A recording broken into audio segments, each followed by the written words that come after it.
My name is Ian Barker. I work for the Syngenta Foundation for Sustainable Agriculture, which is based in Basel, in Switzerland.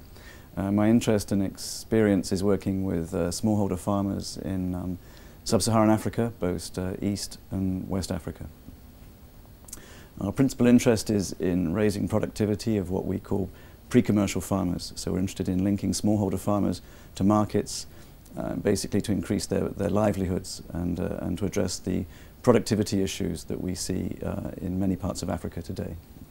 In looking at that productivity gap that we see together in Africa today, obviously we need to address all these issues actually. We need to address the issues of fertilizer, soil fertility, knowledge, finance, all these issues. But a critical issue is the availability of quality seed of these new improved varieties. There are large plant breeding initiatives around the world, but the problem is this problem of technology transfer of these new varieties to the smallholder farmers. Particularly we're interested these days in disease resistance, hopefully in the future to mitigate climate change issues like drought resistance. And as we look forward, interestingly, to trying to link farmers to markets, issues such as quality, whether farmers are producing produce that meet local market requirements for quality of their produce is critical, and breeding and new varieties is absolutely the critical key component in improving the quality of the produce produced by smallholder farmers. Well, I think the interesting thing is that currently the transfer of this technology, of these new varieties to farmers, tends to be in the hands of public institutions. And the big problem they face, or one of the big problems they face, is resource limitations, particularly financial resources. So we have a big interest in trying to incentivize the private sector. We believe the private sector has a role to increase both the capacity of quality seed production and use that as the mechanism to introduce these new varieties from public breeding programs. And we believe that if we want to get the private sector more involved, inevitably at some stage they will raise the subject of protection, to protect their investments, because actually the development of varieties and diffusion of new varieties is an expensive business.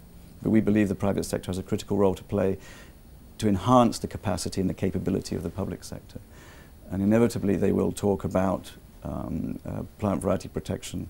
So we believe the time is right now to start at least to experiment in many parts of sub-Saharan Africa with to incentivize private sector investment in that area. My background originally was obviously in European agriculture, and I've seen at least how a system of royalty returns is used to incentivize innovation in plant breeding, and actually the system that actually maintains the system. And of course, even in East Africa, where I work, you see the very buoyant and successful commercial horticulture and flower industry, which is sustained by the innovation in that system. The new varieties of flowers and vegetables is sustained by the royalties that are collected, on the production of those crops, which are returned to private breeders. So our question is, why would not the same system work for the staple crops that we're interested in East Africa? Well, we very much believe that plant breeding itself holds many of the keys to these pressing problems that you mentioned. And so the issue really is getting technology out to farmers. And so we see this pressing need to incentivize the private sector and to get involved in these areas and to get plant breeders moving.